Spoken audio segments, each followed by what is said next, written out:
Well, thank you for joining everybody. I am very, very excited to be facilitating this session. Welcome to the first breakout session of the 2022 Patent Literacy Symposium. My name is Lisa Bola. I am joined by my colleague. We're going to be here. Dr. Laura Moran is here, as well as Bethany Fidelity. We're excited to facilitate the session. There's a few things that we want to do before we get started. You can access the handouts for this session in the SCED platform. So if you click on the link that you got to enter the Zoom, that you'll see the presenter, both the bios and the handouts underneath. We want to reserve time for our presentations across, so we are not reading presentation bios, but I do want to make sure that we have a couple minutes to just talk about where everybody is. As a reminder, this session is recorded. It's 75 minutes long. There is a 15-minute question and answer session, but for this session, if we run out of questions, the presenters have agreed to go ahead and have us just archive those questions, and they'll respond to them. And then their responses will be uploaded into the SCED platform so that you can see if you have questions that don't necessarily get answered, or we don't necessarily have enough time to address all your questions. They have agreed and that they will go ahead and answer those after the symposium. We'll upload the responses. If you experience any technical difficulties, please go to that technical support guideline area that's above the symposium page.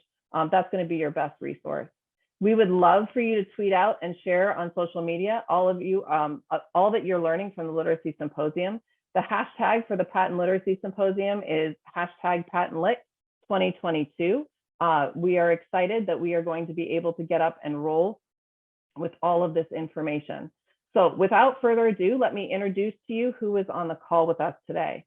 So we have our first team is from Burgettstown. Brian Fadden is the middle school, high school principal in Burgettstown, which is a district outside of Pittsburgh as well. Oops, turned off my camera, sorry about that. And then Michelle Burton is the special ed director for the Burgettstown area school district.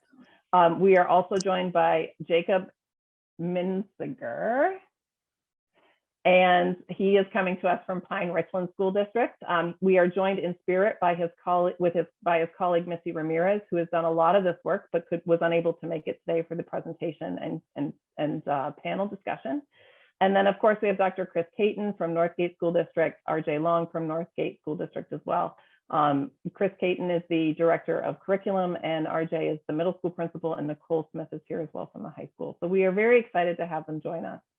The format for this session is just a little bit different. Each one of the schools are going to take about 5 minutes to talk about who they are, where they are, demographics, kind of general information.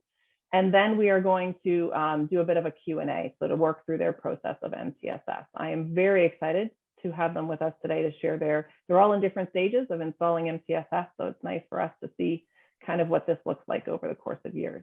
So we'll go ahead and get started. If you wouldn't mind, Burgettstown, we'll have you introduce yourself. Good morning, everyone. Thanks for joining the session with us today. My name is Brian Fadden. I am the middle high school principal at Burgettstown. I have been in this capacity now for 7 years. I was formerly the assistant principal at Burgettstown for 2 years. Prior to that, I taught up in Lawrence County in the Union Area School District. I was a math teacher for 7 years. Michelle? Hi, I'm Michelle Burton. I'm the supervisor of special education at the Burgettstown School District. I've been in this position since 2011. Prior to that, I was a special education teacher here that taught the reading at the district. And during that time, from 98 to 2011, I became letters certified. And prior to Burgettstown, I was a teacher in North Carolina in Wake County. Just to give you guys a little bit of background information regarding our school district, those of you that are in Western Pennsylvania, the simplest thing to tell you is think of Star Lake Pavilion. Those of you that go to concerts, that's where we are located. We are in Washington County. Geographically, we are a very big district, but we are very spread out. Within our building, we have around 550 students. We are a predominantly white school district, so we don't have too much diversity in Burgettstown. We do have a high number we have roughly 43% students that are on free and reduced lunch. We anticipate that number might be a little bit low because we don't know how many people have been filling out the forms because of the free lunches that students have been receiving this year. We do have roughly about 22% of our students on receive special education services. But as I said, we're land-wise, we're a big district. Size-wise, with the population, we're a very small district. We last week we graduated 70 students, so that's roughly about the size of all of our classes. Michelle, do you have anything else to add? Okay, so so getting into the MTSS process has been a journey for us. The reason I began looking into it is because of our numbers. Like Brian said, we average between 22 and 24% of our population being special education. And a lot of our students are learning disabled. So a lot of their disabilities fall in that reading segment. And what we were finding is that the teachers in the district, starting with our elementary, were not really following a scientific-based reading strategy. And that as the students got older, they continued to struggle with reading, and then were identified later elementary, beginning of middle school. So we wanted to intervene, and we sort of did it backwards in our district. We started with our 8th grade team, because we have 2 teachers that sort of led our challenge into the MTSS process, that we really felt would buy into the program. And, you know, they have been wonderful the last 2 years. They've embraced it, and they've shared their success with other teachers. And, you know, the first year it was just 2. This year we have about 4 teachers that are really taking a lead for next school year. So that's sort of our story. So thank you.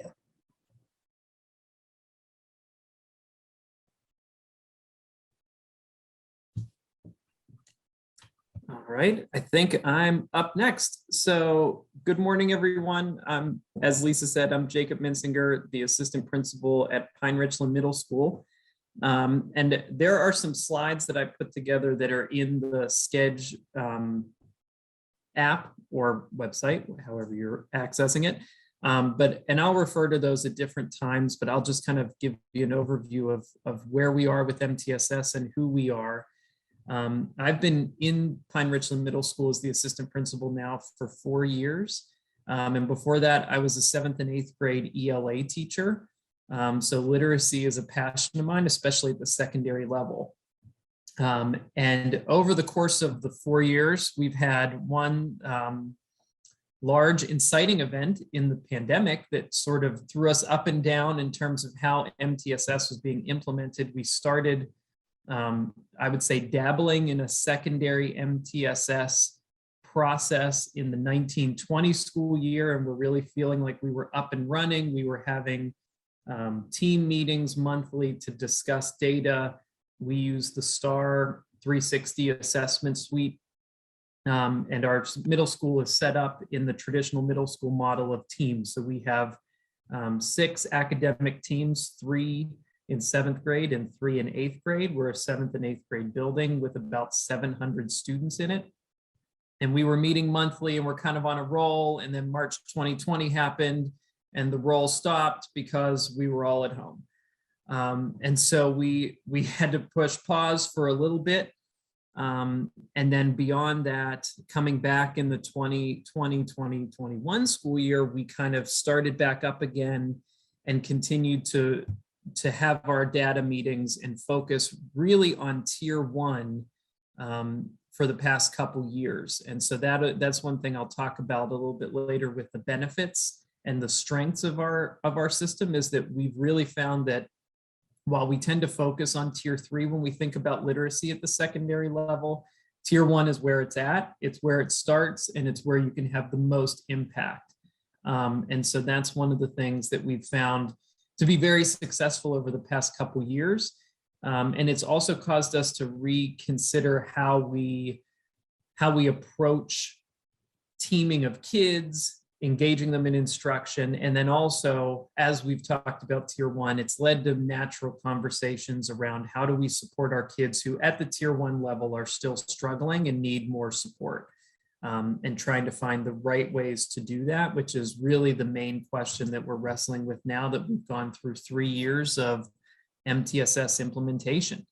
And so that's a little overview for us, and we'll have much more to say as we get some specific questions. So it's good to be here. Hello, everyone. I'm Chris Caton. I'm the Director of Curriculum and Instruction at the Northgate School District. It's interesting being on this panel with these two districts. Pine Richland is very close to us geographically. You could probably drive there in less than 10 minutes from the border of our districts. And in some ways, we couldn't be much more different. Burgettstown, not far from us also, and in terms of size and socioeconomic level, we are very much the same in terms of numbers of students and all of that. And again, in a lot of other ways, we couldn't be more different. We are an urban district.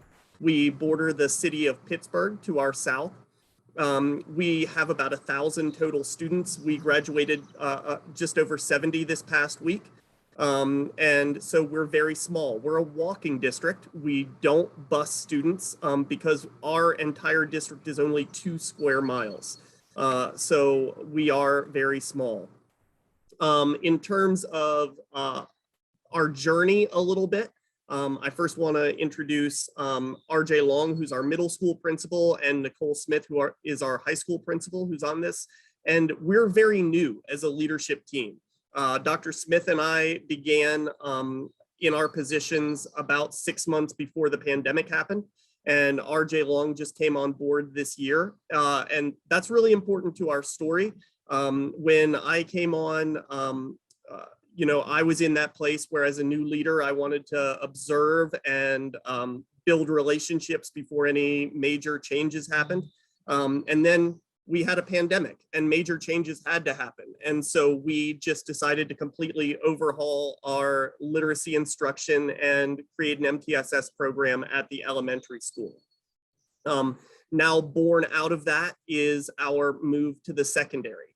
And so we're new as a leadership team. We're new in this presentation. We just sort of hopped on board. And we're new to the MTSS process at the secondary level. So we're just excited to sort of share where we are in this place of growth.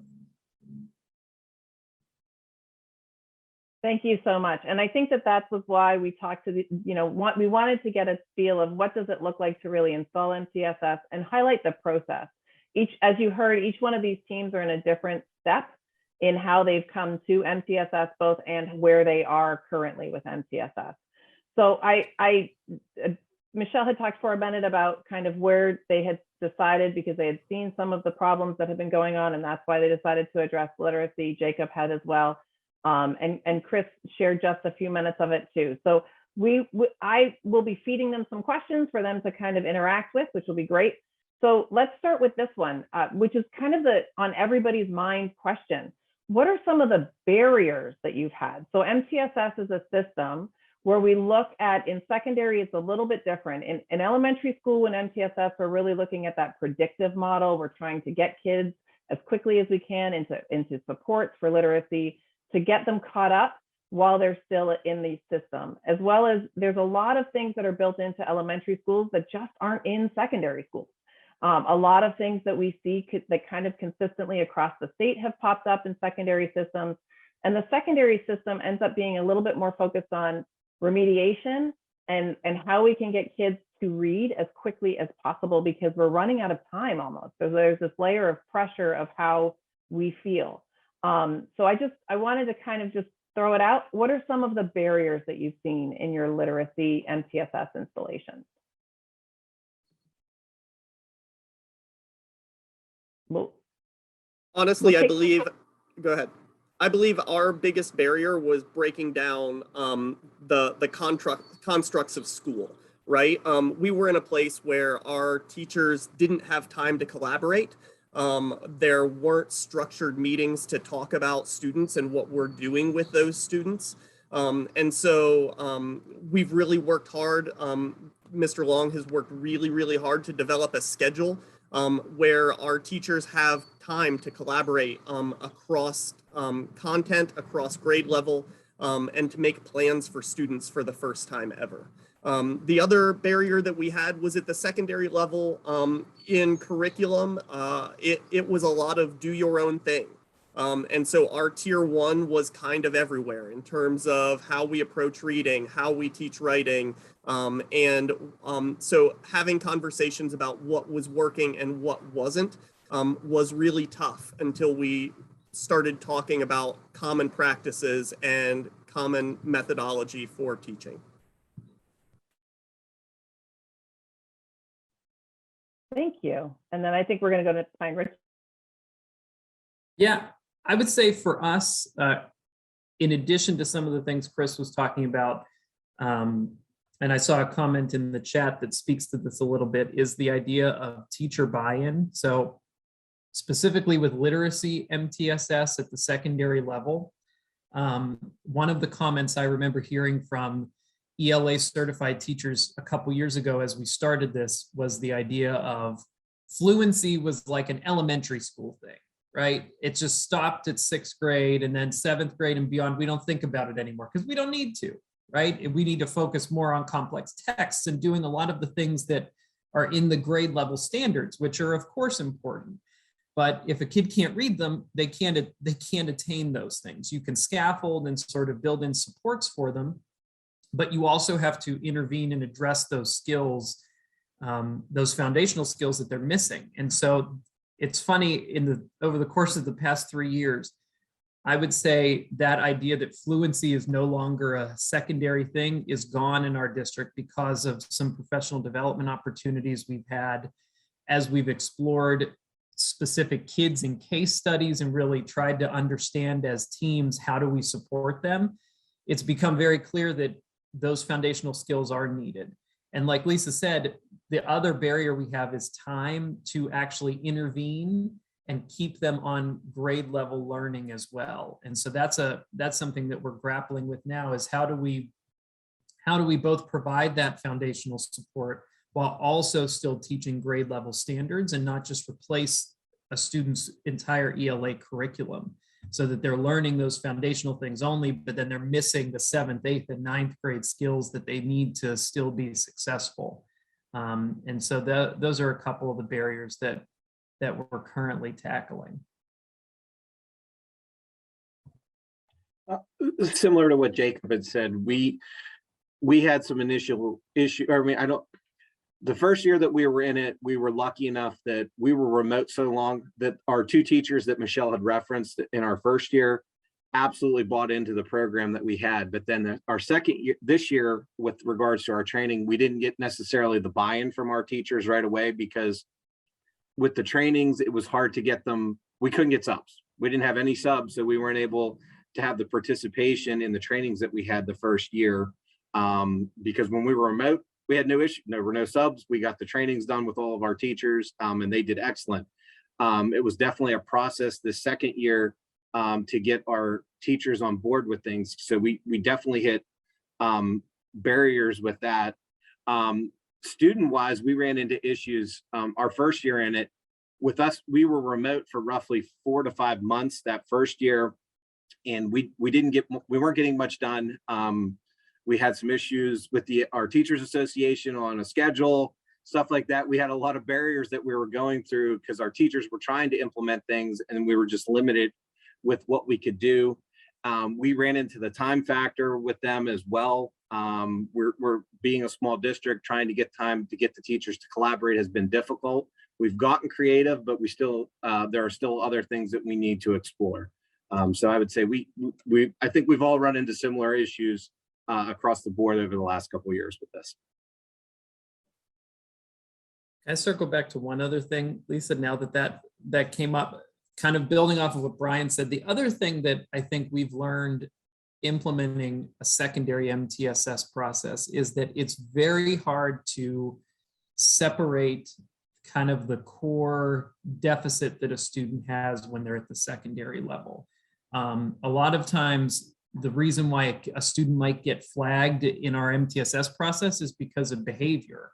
But then whenever you really pare down to it, it's because of a reading deficit, right? And so one of the things that we've tried to become more disciplined at is looking at observable behaviors and then not just writing it off as this kid is unable to perform or act appropriately in school, but is this really the core issue is, the behavioral patterns are happening in all classes where they have to read something complex. And then that tells us, okay, maybe there's actually a reading deficit here and not just a behavioral concern.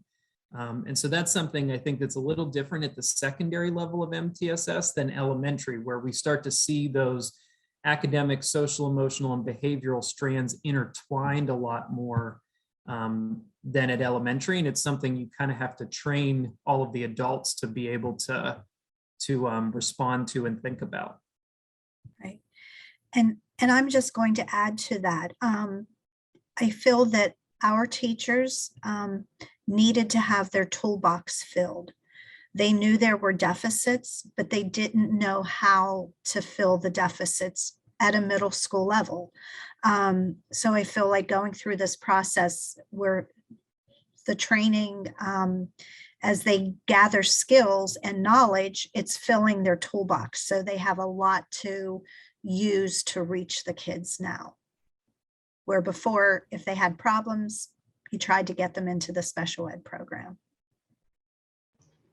I think in addition to the teachers having the tools, I think a non-barrier is having a committed administrative team of supporting the process. I think being a newer member of the admin team, as Chris had mentioned, like we are full on and we're fully committed to it. And we talk all the time about it. And I think if you're not in an administrative role, if you're in the classroom or you're a reading specialist, I think it is really important that this is something that, yes, it is generally led by administrators, but if you have that grassroots effort of getting teachers on board and it's a collective lift, it's not a dictation. I think it's the administrator's job to kind of build that capacity within the team and necessitate the conversation that this is the compelling why. There's a sense of urgency behind this. Students' growth and success is really what we are all about. And this is a vehicle to help us get to that. To hear my teachers say that they want to have actionable plans with a specific outcome for the students. That's not language I was hearing when I started, 8 months ago. So I think there is, it's a barrier that can be turned into something really, really positive if you take the right approach of triangulating all the stakeholders in the building and making sure that everybody is on the same page with moving forward with a common vision. Thank you. I think you bring up some really important points. Like at secondary, there really is an intersection between attendance and behavior and reading and all the things that we're looking at. You're each speaking to the same barriers, which is why I kind of led with that question, in the sense that that's really what we hear as patent consultants. It's really hard to do this. These administrators have all been very committed. They kind of keep their nose even through the pandemic and the ebbs and flows. Some of them have started small. Some of them have started with a couple of teachers to light the fire. Some of them have kind of started with a grade level. Some of them have started through special education. So there's they've all come at this with a different process and different thought behind it. But they have all been really great partners with Patent, in the sense that it's a very collaborative effort with these teams. So I'm excited to hear some of their feedback. So there's a great question in the chat that I think that it might be a nice feed over. One of the questions that came, can you speak to scheduling? And actually, I want to talk, if you wouldn't mind, Brian, would you answer that one first for me? Brian and Michelle? Yeah. Right now with our scheduling at this point, the way that we share, being a 6 through 12 building, we have multiple teachers that teach that are high school teachers that teach middle school classes. So we run one bell schedule. We're not able to separate our bell schedule, which it presented us some problems with being able to schedule this. So what we did this past year was we had our 8th grade team. They were the ones that were in year 1 with this. We had what was called our Blue Devil block, which was essentially a structured study hall. And we reorganized the groups in a way that it freed up 2 of our teachers to be able to have an intervention period. We had roughly, it was a revolving door at sometimes with the students. I think it was around 10 at one point. We asked for parent permission to get that.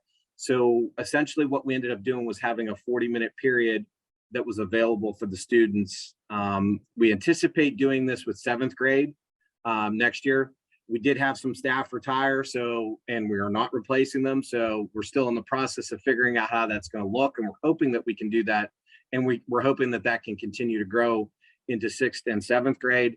But we definitely were able to do it with 8th grade, and it had some pretty positive results.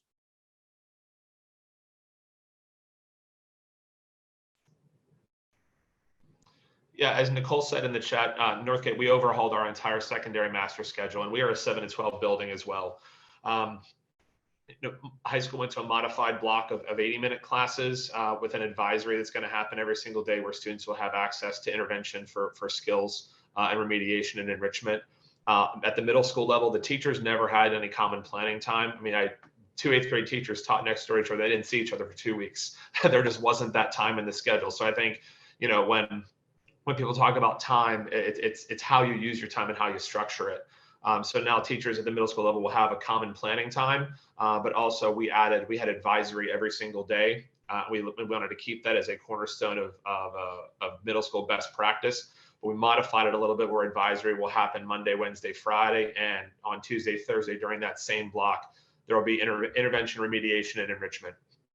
And when Lisa was talking about data meetings, we've now set a data meeting schedule where students will go on a 4-week rotation. They'll be selected based upon formative assessment data, diagnostic benchmarks, and then placed in those strategic intervention or enrichment or remediation categories based upon the data of which they're exhibiting at that point in time. They'll be in that for 4 weeks. And at the end of that 4 weeks, the team will convene again and look at the students currently enrolled in those interventions and say, hey, does John need to stay here, or can he move to another enrichment activity, or does he need to be remediated in math, because we've now kind of caught up and shored up some of the things in ELA. So I would recommend doing a needs assessment in your building to say what are the needs that we need to address, and then work collaboratively to see how you can structure your time, because every building is different. I would also advocate for people to do site visits at schools. Last year I was an assistant principal in the Riverview School District in Oakmont, Verona, which is very similar to the demographic and layout of Northgate. But I took my team of teachers there to see how they actually ran an intervention period, and getting the teachers to see how it's actually put into practice really helps them to conceptualize, this is what it looks like, sounds like, and feels like. So when you sit down to have conversations about it, the planning and implementation becomes a little bit more easy, because they actually know, what it actually is supposed to look like. And I think one of the barriers is that typically when we look at a schedule and think about what we want it to be, we take an old schedule and say, how do we change this schedule to make it work? And one of the things that I'll just commend RJ and Nicole for doing is they basically blew it up. They didn't try to take our schedule that we were using and turn it into something else. They basically said, what do we want this thing to look like, and start it over. And I think that that's difficult at a lot of places and for a lot of people. And I'm just proud of that work.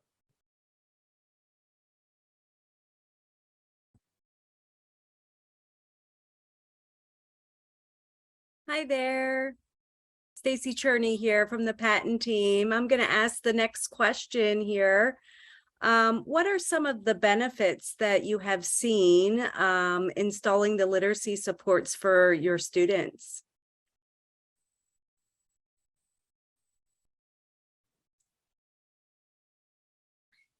So right now, I'd say that we're at a stage where the benefits that we're seeing, we're not yet seeing them with the students because we're just in that implementation phase. But I think RJ really talked to the benefits that he's seeing at the teacher level.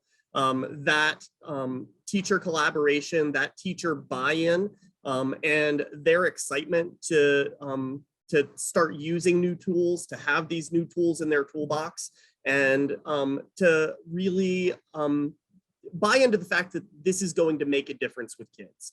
And so that excitement that it's generated with the teachers for next year is something that I'm excited about, and I think is going to be important for our success moving forward. I agree with Chris. Our two teachers that started the process last year, I felt that it sort of energized them. They were not having a lot of success with the students, moving them forward or filling gaps when we were doing remote instruction. And when they started the process, they were able to do that, even remote. They were seeing some success with the students, moving them forward and filling the gaps. I think that other teachers saw it. And this year, once we got some training under their belt, they're willing to gauge it. And I think the biggest thing for me coming from special ed that I'm seeing is that there's ownership of all students in our district now, at least in the 8th grade classroom. And our new 9th grade person is following suit. And what I mean by that is prior to this, a lot of times if kids were struggling, I think I said it before, the teacher's tendency was just to put them in as a referral for special ed. Once they were special ed, they didn't feel it was their responsibility. And I think that has changed, and it's a great change. I think one of the main benefits that we've started to see over the past 3 years is that we've had some teacher, like I was saying before, conversations about fluency are now happening more among our data teams and our grade level teams. But what I will say this year, the thing that I think was a point of pride for me, and I know for Missy, our secondary school psychologist, was that we were able to move. We've been playing around with some of the interventions that we have been using with that tier 3 group, and created more of a blended approach that allows for kind of flexibility. It's not just like you must go through this one program, even if the kids' needs are in another area that the program might not address.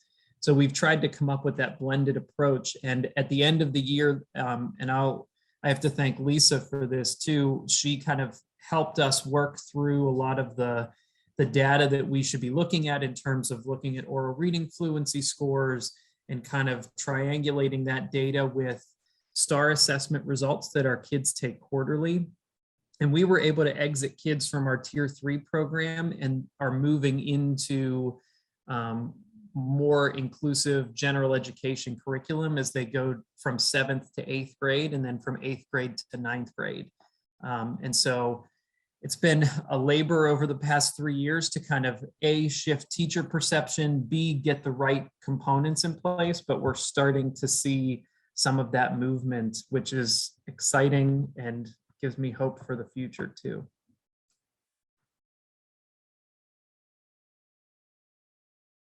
Awesome. Well, you started to lead into the second part. So there's already questions in the chat about, what data diagnostics are you using at which tiers, and how are you kind of addressing, figuring out what the skills that students might be missing. So I'm going to, toss you that next question. So, and just thinking, what data systems are you using? How are you leveraging them at each one of your tiers to identify the students who have an advanced level of need?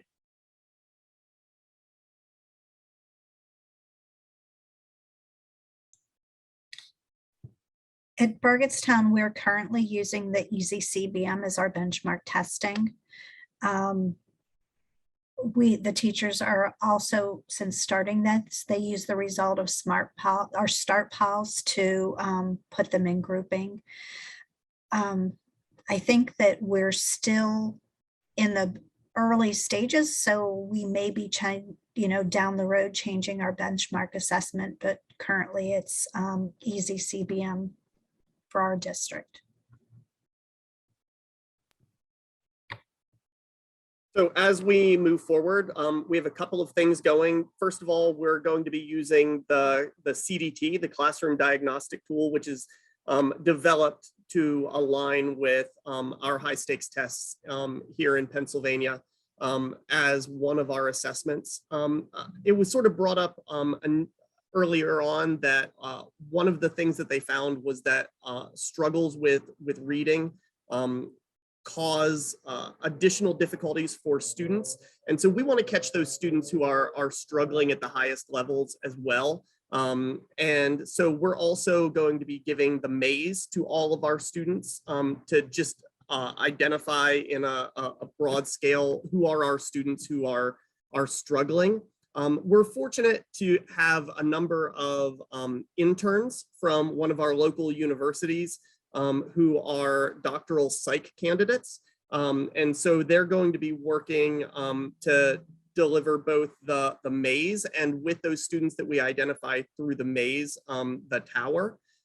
So really trying to dig deep with those students to try to understand why they're falling down and why we might be seeing issues beyond reading if reading is the source of the problems. So, and in our district, we kind of have a decision tree that narrows down through the tiers the kinds of assessments that we would use. So we start with all kids in grades K through 8, really taking the STAR 360 assessment. And then from there, we kind of have cut points that if we need any more information, then we use kind of like Michelle was talking about at Burgettstown, we use the Easy CBM as a secondary screener to sort of parse out anything else. And then from there, we make a couple decisions. There are times when we've given the tower, like Chris is saying, and then there's also times when we'll just look at oral reading fluency or other things that help narrow our focus a little bit more, depending on, and then that'll lead to any kind of intervention. And that's some of the progress monitoring that we'll use at that point too. So a couple people in the chat keep asking about what we give to the high school students. And this is, if you're looking to, become a millionaire, you could write a diagnostic or progress monitoring program for high school students, because we just have not found one. We use our states, as Chris mentioned, we use our states released tool, the CDT, but there are just not a lot of products out there for high school students. So we did not, in fact, give the maze to high school students. We gave it to the middle school students. And at this point, we're really just benchmarking our high school kids and kind of working from there using the CDT. We have not found a product that works the same way as elementary and middle school progress monitoring or diagnostic tools do. It looks like there is a question in the chat here that is asking if you had a need or you saw a need for certain routines around decoding and or encoding multi-syllabic words, fluency, or any skills that are more foundational that you have had to use maybe across the day.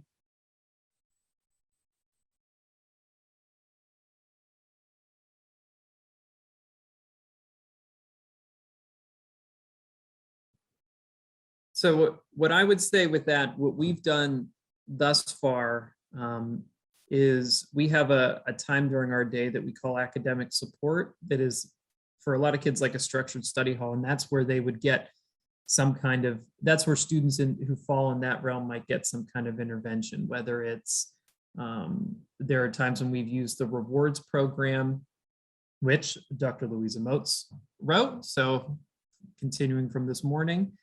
And then we also are looking at different things like Parallel Universe. Wilson's Just Words program is another one that we're kind of dabbling with to try and address some of those foundational skills. We also do have, and I didn't mention this before, but we do have kids who come up to us in the Wilson reading system. So we also create our middle school schedule to support that very intense intervention, which is up to 120 minutes a week of very explicit multimodal word instruction. So that continues for us sometimes with kids from middle to high school. And so those are some of the things we do, but we generally do some of those rewards, parallel universe type of interventions for decoding and encoding during that academic support time. And yes, Lisa, we also do have language, but I will tell you that's one of the things that's sort of morphing for us because we've used an older version of language. And we're looking to update to Language Live and again, kind of add that to a menu of interventions that we use based on students' needs. At Burgettstown, for our most intense, we also use Wilson reading. Our kids come up from the elementary and some of them, especially now with the pandemic, are still in the Wilson program. We utilize rewards also. And next year, we're looking to implement Language Live at the high school with our most intense students.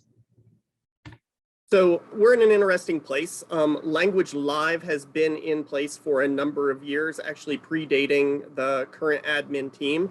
And we had some problems with it, honestly, and it had nothing to do with the product. It had nothing to do with the program. It had to do with implementation. And so we were in a place where students were being over-identified as they came up from the elementary for Language Live. And so we're rethinking about that process and realizing that fewer of our students are now in need of Language Live, partially because of the changes that have been made in instruction at the elementary and partially because of over-identification before.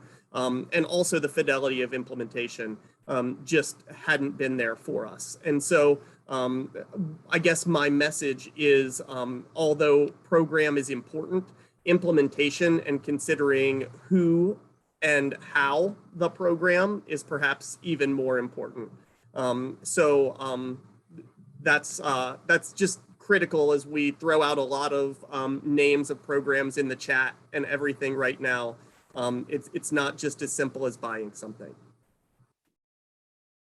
Right, and I would add on to that too, Chris, what we've experienced is as we've kind of piloted or tried different programs, it's needed to come with sort of its own separate professional development around the science of reading and making sure that teachers actually understand the philosophy and the concepts behind all of this, which is a huge, I mean, it's a missing piece that, and it's sort of a false assumption to say you can deliver this program and they'll do language. And as soon as they know language, they're gonna, kids will make this masterful growth, and it just doesn't really happen that way.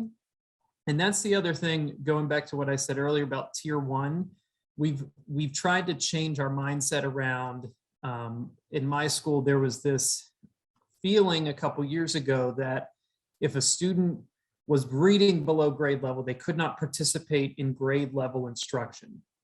And that's been a philosophical shift as well for teachers that's required PD for everyone, because social studies teachers felt that way too, even though students need to be included in those classes to get content area reading and still build their background knowledge that we know they need to be good readers, in addition to getting those remedial foundational skills reinforced.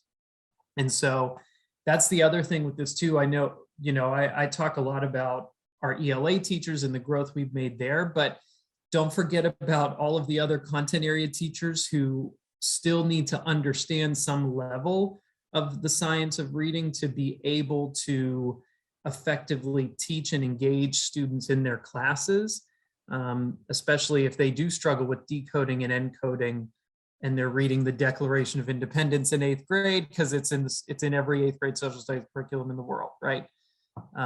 So that's just something to think about too.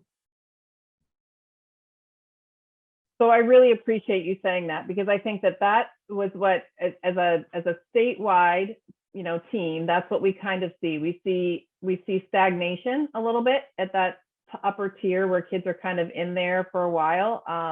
They end up kind of getting stuck in this circular system and really never get out of it before they graduate. That can really affect the student's identity, which we talked a lot about before. But I think that one of the one of the things that I really appreciated all of you sharing is that these are the resources that we're using at the intervention levels for students, and here's how they're working.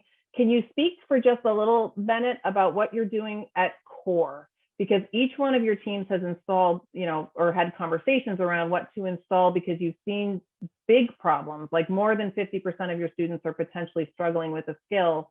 So you've all added or will be adding something to core level instruction for your, core ELA teachers.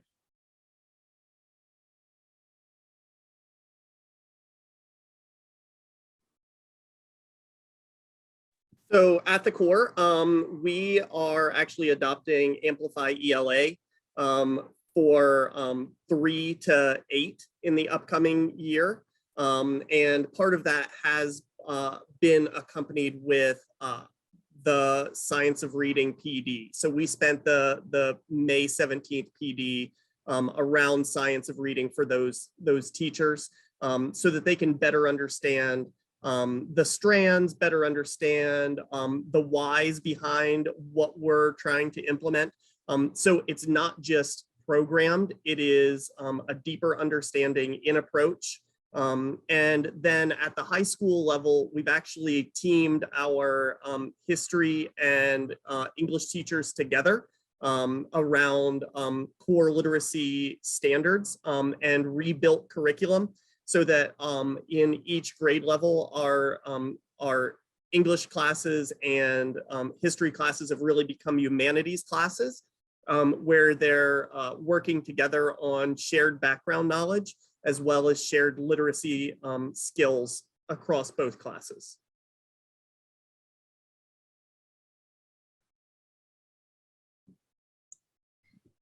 At Burgettstown, last year we started our 2 8th grade teachers, our ELA and our reading teacher, started in the Paton MTSS program. So they got the training to build their background knowledge of the science of reading. And through that, some of the programs that they're using within their core are Step Up to Writing. They're using within their core Sentence Sense on a smaller level, Vocabulary Surge, and Building Comprehension in Adolescence. I think this school year, we brought in more teachers, 7th and some 9th grade English teachers and our reading teachers, to learn more about the science of reading and hopefully build their knowledge to help the kids. Our goal would be to move forward, like Chris is doing at his school, is to then bring in the subject area teachers so they have an understanding as well. And to kind of go off of what Michelle said, we also participated in Paton's MTSS secondary series. We were in it for 2 years, which was a great motivator and kind of framer for how we built our system for supports. Through some of our data conversations at the core team level and tier 1 level, we found 2 main things we needed to focus on. Number one was vocabulary, and building our students' vocabulary. And so, like Michelle, we invested in this year and kind of dabbled with a few teachers in trying vocabulary surge as a way to start supporting all of our students. And then the other area that we needed to see some growth in after we looked at our STAR assessment results quarterly was around the idea of engaging students in complex grade level texts and a range of them. And so that's where some of our ELA teachers started to do a lot more cross-curricular activities with social studies and science to really get into disciplinary literacy. And so that wasn't a program, so to speak, it was more of a structural kind of instructional change in how our teams, which are set up to be interdisciplinary, actually provided that kind of ELA support in science and social studies classes. So those are a couple of tweaks that we made this year at core. And we are at currently, because I just saw the chat pop up about vocab surge A or B. We are currently starting with A and they're looking to phase in B with 8th grade over the next 2 years probably. And word gen is a lovely thing. We love word gen, and at some point, I think we talk about capacity when we talk about MTSS at the secondary level and the timing of everything. Word generation is an awesome resource to use. We just at this point are not quite there yet in terms of readiness to jump into something like that on a team level, but it's an awesome resource. So just mentioned in the chat were the standards, the PA core standards for reading and writing in history and social studies. Those are the standards that were really the keystone we built those curricula around for English and history classes.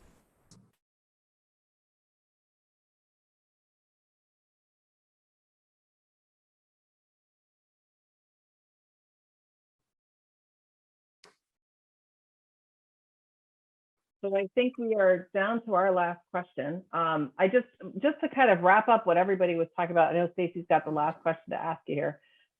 What I think what's important is that each one of these teams is talking about a menu, right? So there's not one thing that these teams have installed to say like, this is our intervention program. Part of the MTSS process is figuring out what's working, what's not. And that can be 2 different things for 2 completely different students. So having a real not plethora, but having resources that we're really engaging in conversation, intentional conversation to see, are students responding? Is this the right fit? How does this work? And then switching them out to see if they need something more or potentially even less intensive. And then what do we have to fit those needs as well? So it's the data-driven instruction for all these teams is pretty amazing. So that's really nice for them to talk about. So Stacey, I'll let you have the floor here. Thank you, Lisa. So as we get to close up, there was one last question that came in here, and that was about typical group size for intervention. And so maybe you can talk a little bit about that. And then also along with that question was fidelity with implementation and how you guys look at fidelity. I did want to acknowledge that there was a lot about word generation in the chat going around. There is a session on word generation on Thursday that Michelle Trossel is conducting. So anyone interested, that's a great session, and she's going to talk about implementation with word generation. So if you're interested, I encourage you to check that out. So I'll let the team talk a little bit quickly about the group size for intervention, and then also about fidelity. And then as they're doing that, I'm going to put the code in the chat, and then I'll be ready to share the exit slide.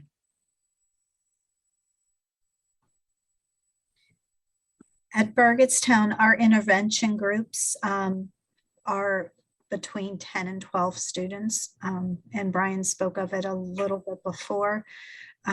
They have been a little bit fluid. If they get the skills, then they're moving out. So, but typically 10 to 12, and the sessions are about 40 minutes, just like RJ's. Yeah, only time when we have a different bell schedule, they could run to 35 minutes, but between 35 and 40 is the common time.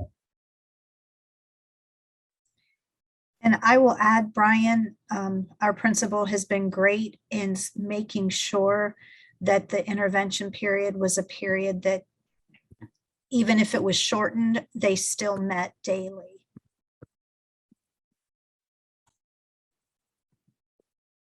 Yeah, I kind of agree with, we never have more than 15 in a tier 2.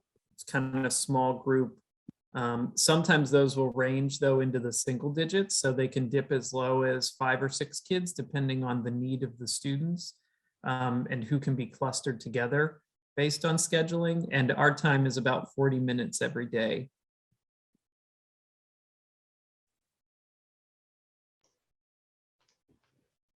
And it's not to say the teacher has to be with all 12 students at the same time. One of the things that our teachers are looking at is pulling 3 or 4, or knowing these 3 or 4 students need this specific skill remediation. So we're going to spend about 15 or 20 minutes here, then send them off for some independent practice, then bring maybe another 6 or 7 students over for some other skill remediation. So even within that 12, I think we're looking at providing some flexibility so that you can get the numbers as small as you can, and you can really focus in on the specific skills that need to be remediated.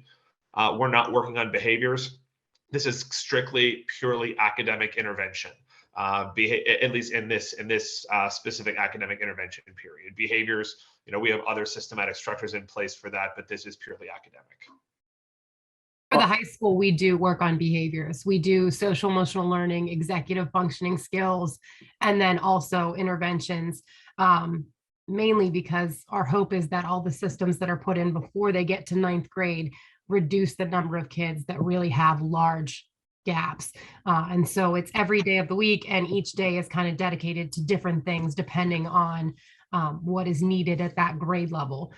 Upper level grades might work more on college and career preparation, whereas younger grades work more on executive functioning skills. So at the high school level, we do incorporate all of that into this daily time period. So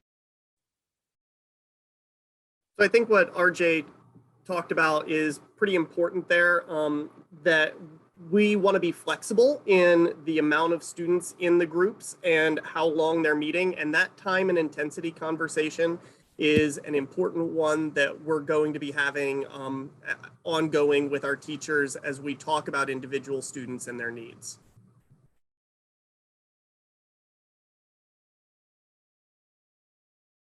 It's one of the parts that some of the teams have installed a PBIS response system as well. So if any of you want to just address that really quickly, and kind of thinking about how you've focused in on behavior as well as the academic part of the triangle. Yeah, I think that's one thing that I meant to mention earlier, but I didn't want to kind of distract from all the really good conversation about literacy and those kind of things. But we have absolutely at Northgate equally implemented MTSS for student behavior and mental health needs at the same time that we've built this kind of academic structure. We use PBIS Rewards, which is an app. And so everything's electronic. The store is electronic. The points are electronic. The kids seem to react a little bit better to that than physical paper. Younger kids probably need the paper, older kids do not. We've also implemented, as I mentioned, the Chill Project, which is a mental health tiered system.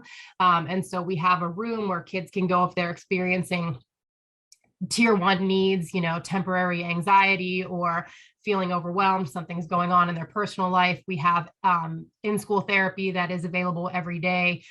We have in-school therapists on site now for tier 3. And so we really have addressed both needs. I would say we've actually addressed the mental health needs first, and now we're kind of on the bottom floor of addressing the academic MTSS program. And that's been really, I think, important to address both of those, especially post-pandemic.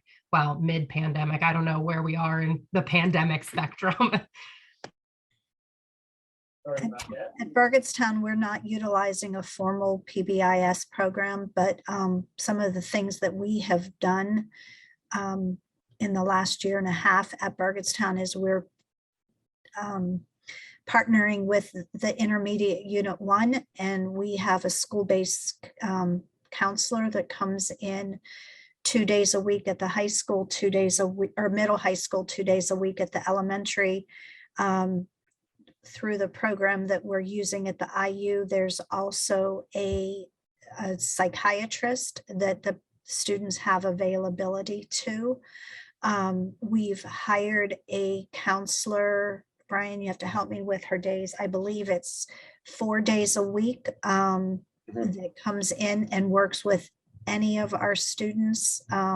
They don't have to go through an intake process, but they are recommended from guidance counselors. And then next year, we are adding a social worker, a full-time social worker that will be in the district to work with our regular ed students. We currently have one that works with our special ed students, both buildings, both our elementary and middle high school, but we are adding an additional social worker to work with any student that is experiencing difficulty. We also implemented what we call a wellness homeroom this year. We had one of our teachers is in the process of getting her guidance certificate. So she took on that responsibility in part to do it through her internship, but we also just noticed that we had some students that we were trying to get them to start their day in a better state of mind. So we created this homeroom. It was just for middle school students. It was a revolving door. We had up as many as 12 kids at times, and then at times we had it down to as low as 5. So it went back and forth between those numbers, where those students could check in with that teacher. Some of them even extended into first period. It was mainly for their mental health, but then that teacher also would provide them some academic support as well. And that was something we're looking to implement a little bit further for next year as well. I would just add, I had a couple things from the chat. So we started implementing Check and Connect this past year as an intensive tier 3 intervention for some students and saw some great results with it. Check and Connect in brief is just it's a mentorship building program that connects students who struggle with attendance, behavior, and academics with somebody in school and helps with some goal setting. So it's a great thing to explore outside of the specific literacy focus we talk about. And then with PBIS, we do have a PBIS program at our school. The one thing I would highlight here before we have to wrap up is that I think one of the things that we've struggled with and want to focus on next year is revisiting classroom expectations. And I think that's one component of solid literacy instruction, is making sure that your classroom teachers and literacy, anybody who's working in literacy, has strong routines and teaches expectations for how to work in groups and how to work together. That's something I know anecdotally we saw slip a lot during the pandemic, as students really struggled to interact and engage in appropriate social and group interactions in class. So teaching those norms again so that you can have good literacy conversations in class is a helpful tie-in between literacy and PBIS that is definitely necessary to help our kids out.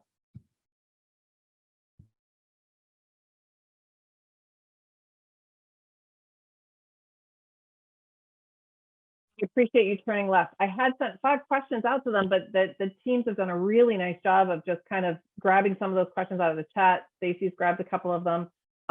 There's a couple more. We are in the Q&A portion. So if you're okay with answering a few more on the slides. Stacy, did you see 1 or 2 that may have come in that we could kind of throw at them?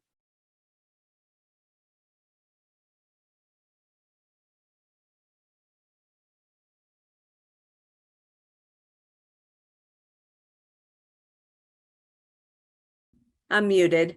I've been looking, a lot of good conversation going back and forth between participants, which is great, and sharing of resources.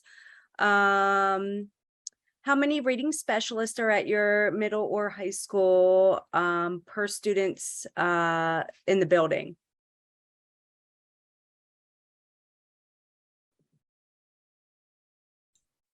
So unfortunately, we don't have reading specialists at our secondary level. We really concentrate that work at the elementary. It's not ideal, but we really believe in creating sort of a longitudinal approach to this, that we're focusing deeply on our early grades with those reading specialists, and think that that's where they're having the greatest effect. If I had more, that would be lovely, but I don't think that should keep this work from happening. Have you experienced any of the older students who are struggling with some of those basic reading skills? Have you seen that they are embarrassed about this and shut down during the interventions? And if so, how have you dealt with that?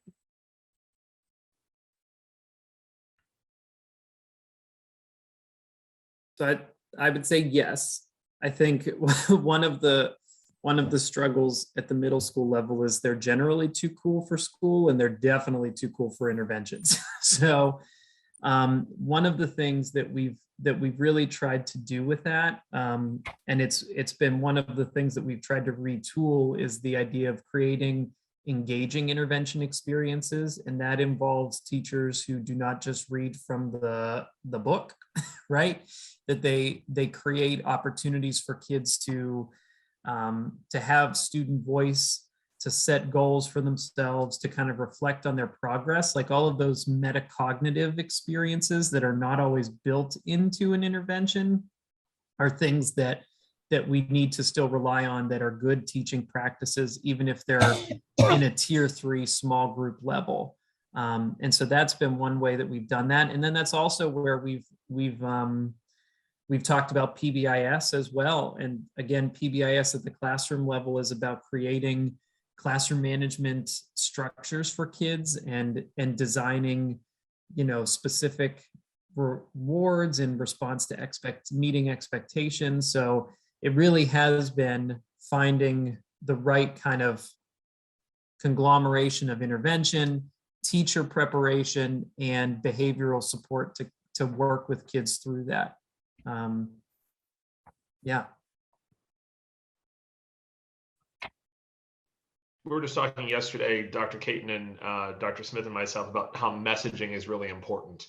And the messaging, the way that this is communicated to students. I mean, we use analogies like if you go to the gym and you only work out the areas where, your features are really good, your deficient areas are never really going to get addressed. So there's a lot of ways that we talk to kids about the demonstrated need. And I think the way that we take the approach of this is what you need right now, but it's not a forever thing. You're not locked in. And I think a lot of people have talked about the inherent flexibility that, kids, if they set good goals, like Mr. Missinger was saying, if you set good goals and you achieve those goals, you can actually earn your way out. So it's really about getting kids to the top of that pyramid of reaching the self-actualization and being able to see progress. Like hope is a strategy for these kids. And if you message it that way, if you just, roll with this, do what we're asking you to do, we're going to be alongside of you, helping you. And this is not a forever thing. You can do this, you can work through this.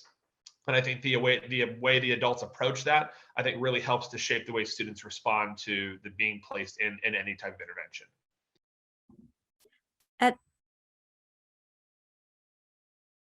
At this point, have you seen with any of the results in reading that the interventions or the results have increased attendance and or helped with any behavior problems that you were seeing previously?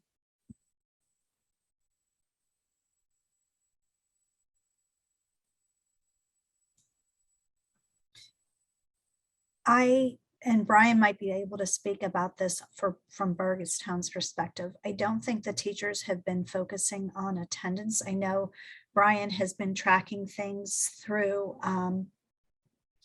a program. I know our 2 8th grade teachers are really focusing on the progress the students are making from the beginning of the year benchmarks testing to the end of the year. But I'm looking right now. We haven't seen any significant, we really haven't tracked anything with regard to the behaviors of the like that's not something we really have been focusing on at this point. That's something that's down the road.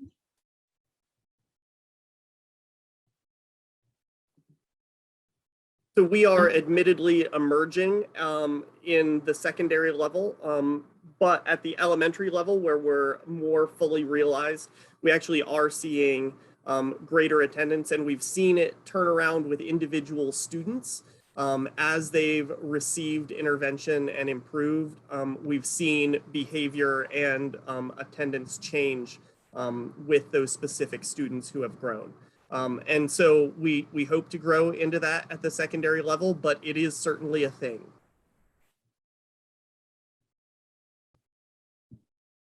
We've definitely seen that more through the Check and Connect program. That's sort of how we've tracked it thus far, are those students who were identified for those things. I don't know that I would be able to say at this point that we've seen the literacy gains correlate with increases in attendance and behavior. But I think it's more, I don't know that we've looked at that specifically because we've looked at it more through the our Check and Connect intervention.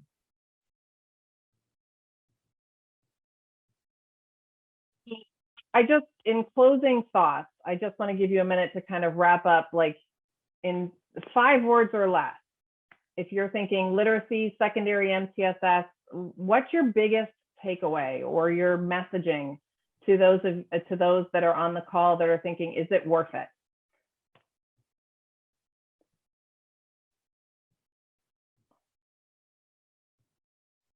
And we should probably roll through each of you. Yeah. Can I do 6 words, Lisa? Sure thing. Tier 1 is where it's at. That's what I'd say. I agree would with say that statement. Echo that, and I would say traditional structures need to go. So we do too many things because it's the way we've done them, and we need to think about what our end goal is and start from scratch and consider making something new. I agree with that as well. Be willing to try new things. And keep an open mind, because through the process of being collaborating with people, you're gonna see a lot of different things and learn a lot of different things. And don't be afraid to network. Networking is huge. Lisa, I definitely can't answer that in 6 words because you've hit a nerve there. I mean, when you say, is it worth it? Literacy is literally the great lead of poverty divide and the haves and have nots. So how could it not be worth it if we ever want to overcome the divide between, everything? Then I think that you have to make sure every child gets what they need and can overcome, whatever literacy hurdles they have. And then Michelle, I think you're our last one on the call to give our closing statement. I agree with what everybody has said. I think that this has to be our focus because it's the equalizer for the students. It gives them a chance. It gives them the ability to be successful in contributing adults. I can't thank these teams enough. Our Burgettstown team of Michelle Burton and Brian Fadden, thank you for joining us with your experiences. Our Northgate team, Chris Caton, RJ Long, Nicole Smith, and then of course Pine Richland, Jacob is with us, and then his colleague Missy Ramirez is kind of involved in this work but couldn't make it to us today. I am so grateful. We are archiving the chat. This is one of those sessions that I was really excited to put at the beginning of the day because there are a lot of sessions that will follow this one up. Across the symposium, you will see some of the interventions that were mentioned. There is a parallel universe third quest from Marilyn Sprick session. There is a word generation session. The 2 teachers that Brian and Michelle have spoken highly about, they actually have a session on the last day that they're presenting their work. And they will talk a little bit about the social emotional response of a couple of their students. I know that's in their slides somewhere. And there is a fabulous session from Dr. Anita Archer about the new IES guide around adolescent intervention and what that looks like, as well as several. Dr. Tolman's going to look at secondary. And then, of course, don't miss Joan Sedita. She is here to join us for the writing rope. But all of these are archived. You can come back and visit. Those of you who are out of state, our Pennsylvania system's pretty unique. We've got state level and regional level offices. So all these teams have worked with their IUs, which are our regional level offices. We at Patten are at the state level working out of 3 offices. Stacy is joining us from the central office. I'm out of here in the West. So it's been great to work with some of these teams across the years. So I do want to thank you so much for coming. This was a fantastic beginning, setting it up, getting you thinking about MTSS sessions. Thanks for jumping in. All of these teams have kind of had as you know, there's been a lot on admin plates in the last couple, especially the last year or so, because we kind of thought it would be over. So this has been jam-packed. So thank you for squeezing in some time to chat with us today. Stacy has the link in the chat.